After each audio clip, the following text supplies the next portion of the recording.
একদিন এক অন্ধকারে অমাবস্যার রাতে ফিরছিলাম এক ইলিশ কিনে ঝুলিয়ে নিয়ে হাতে।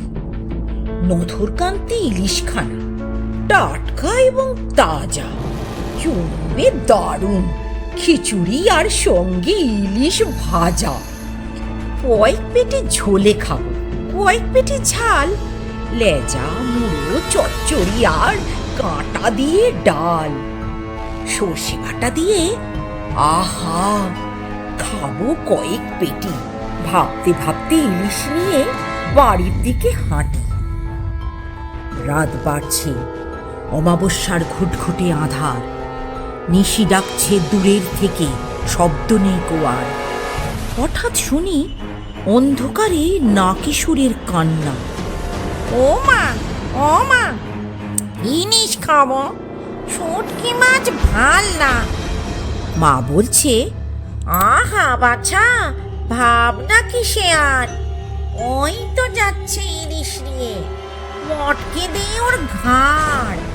শুনেই আমার বুকের মধ্যে রক্ত জমে হিম, মাথার মধ্যে চিড়িক চিড়িক তাজ্জিম তাজ্জিম।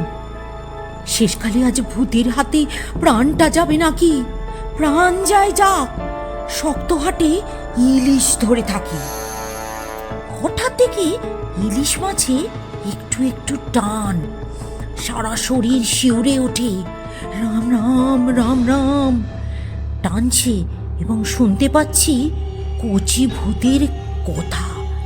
তুই খা না এই পাখনা দুটো, আমি খাচ্ছি মাথা। তুই নে না এই পেটির দিকটা, আমাকে দিয়ে ডিম। ইলিশটা কি দারুণ, যেন কুলপি আইসক্রিম।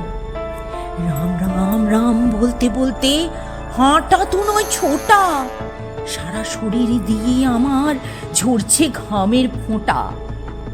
আজকে নিয়ে প্রাণটা বাড়ি ফিরলে কোনো মতে আর কোনো দিন আসবো না এই শেওড়া বনের পথে।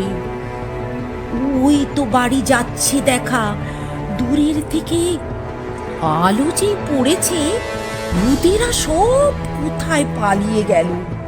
হাতের দিকে তাকিয়ে আমার চক্ষু ভাঁটা ভাঁটা। ইলিশ কোথায়? ঝুলছে দেখি শুধুই ইলিশ কাঁটা।